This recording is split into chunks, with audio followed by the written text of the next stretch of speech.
இஸ்லாமிய நாடுகளே மாறி மாறி தாக்கிக் கொள்வது ஏன்? அதென்ன சன்னி சியா வேறுபாடு? மத்திய கிழக்கு பிராந்தியத்தில் போர் மேகங்கள் இப்போது இடி முழக்கங்களாக மாறியுள்ளன. ஆபரேஷன் எபிக் பியூரி என்ற பெயரில் அமெரிக்காவும் ரோரிங் லயன் என்ற பெயரில் இஸ்ரேலும் இணைந்து ஈரானின் அணுசக்தி மையங்கள் மற்றும் இராணுவ நிலைகளை தாக்கின. இதில் ஈரானின் உச்ச தலைவர் அயதுல்லா அலி கமேனி கொல்லப்பட்டார். துபாய், அபுதாபி அல்லது கத்தார் போன்ற நாடுகளுடன் ஈரானுடன் நேரடியாக போரிடவில்லை. இருந்தாலும் இந்த நாடுகளின் மீது ஈரான் தாக்குதல் நடத்தியுள்ளது. அதிலும் புனிதமான ரமலான் மாதத்தில் இந்த நாடுகளில் அமெரிக்காவின் மிகப்பெரிய இராணுவ தளங்கள் உள்ளன. உதாரணமாக கத்தாரில் அல் உதைட் விமான தளம் அமெரிக்காவின் மத்திய கிழக்கிற்கான பிரதான தளம். அதேபோல் துபாய், அபுதாபியில் அல் தஃப்ரா தளம், அப்புறம் பக்ரைனில் அமெரிக்காவின் 5வது கடற்படை தலைமையகம். தங்கள் மீதான தாக்குதலுக்கு இந்த தளங்களே காரணம் என ஈரான் கருதுகிறது.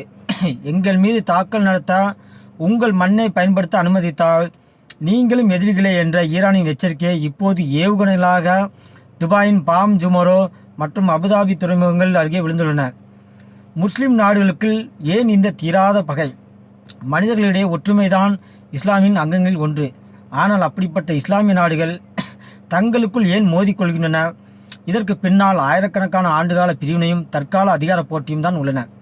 சன்னி சியா இவை என்றால் என்னன்னா, நம்ம நாட்டில் ஜாதி பிரிவினருக்குலாம் ஒரு ஜாதி தாழ்ந்த ஜாதி. அதே மாதிரி இஸ்லாமியில் சன்னி பிரிவு ஒரு ஜாதி, சியாங்கிறது ஒரு ஜாதி.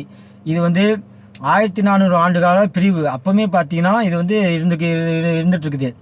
இஸ்லாமிய மார்க்கத்தின் 2 பெரிய பிரிவுகளில் இவை. நபிகள் நாயகத்தின் மறைவுக்கு பிறகு இஸ்லாமிய சமூகத்திற்கு யார் தலைமை தாங்குவது என்பது ஏற்பட்ட கருத்து வேறுபாடு இந்த ஜாதி சண்டைக்கு முக்கிய காரணம். அதாவது சன்னி மக்களால் தேர்ந்தெடுக்கப்பட்ட ஒருவரே தலைவராக வேண்டும் என நம்பியவர்கள் இவர்கள். அபூபக்கர் அலி அவர்களை தலைவராக ஏற்றுக்கொண்டனர். இன்று உலகில் 85 முதல் 90% முஸ்லிம்கள் இந்த ஜாதியை சார்ந்தவர்கள் தான். உதாரணமாக சவுதி அரேபியா, எகிப்து போன்றவர்கள் அதிகமாக இருக்கிறார்கள். சியா ஜாதி பிரிவினர்கள் நபிகளாரின் இரத்த உறவான அலி மற்றும் அவரது வாரிசுகளை தலைமை தாங்க வேண்டும் என நம்பியவர்கள். ஈரான் தான் உலகின் மிகப்பெரிய சியா நாடு. ஈராக் மற்றும் லெபனானிலும் இவர்கள் கணிசமாக உள்ளனர். இது வெறும் மதம் சார்ந்தது மட்டும் கிடையாது. யார் இந்த பிராந்தியத்தின் பாஸ் என்பதில் சவுதி அரேபியா அதாவது சன்னி ஜாதிக்காரங்களுக்கும் ஈரானுக்கும் சியா ஜாதிக்காரங்களுக்கும் நடக்கும் நிழல் யுத்தம்.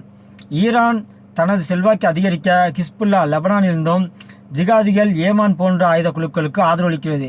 இது சவுதி மற்றும் UAE போன்ற நாடுகளுக்கு பெரும் அச்சுறுத்தலாக உள்ளது. இப்போது முன்பெல்லாம் அனைத்து அரபு நாடுகளும் இஸ்ரேல் எதிரியாக பார்த்தன ஒரு நேரத்தில். ஆனால் ஈரானின் அச்சுறுத்தல் அதிகரித்ததால் எதிரிக்கு எதிரி நண்பன் என்ற அடிப்படையில் UAE மற்றும் பக்ரைன் போன்ற நாடுகள் ஆபிரகாம் உடன்படிக்கை மூலம் இஸ்ரேலுடன் கைகோர்த்தன. இது ஈரானுக்கு பெரும் கோபத்தை ஏற்படுத்தியுள்ளது. இப்போது வளைகுடா நாடுகளின் தர்ம சங்கடம். வளைகுடா நாடுகள் இப்போது இருதலை கொல்லி எறும்பாக தவிக்கின்றன. ஒருபுறம் பாதுகாப்புக்காக அமெரிக்காவை நம்பியிருக்க வேண்டிய சூழல், மறுபுறம் அமெரிக்காவுக்கு இடம் கொடுத்தால் பக்கத்து நாடான ஈரானின் ஏவுகணைகளுக்கு பலியாக வேண்டிய நிலை. துபாயில் நடந்த தாக்குதல்கள் உலக பொருளாதாரத்தை உலுக்கியுள்ளன. கச்சா எண்ணெய் விலை உயர்வு முதல் சர்வதேச விமான போக்குவரத்து ரத்து வரை போர் இப்போது ஒவ்வொரு நாட்டின் கதவையும் தட்டத் தொடங்கிவிட்டது. 1400 ஆண்டுகளுக்கு முன்பு தொடங்கிய ஒரு தலைமை போட்டியை இன்று நவீன ஏவுகணைகளாக உருவெடுத்து மத்திய கிழக்கின் அமைதியை புதைத்து வருகிறது.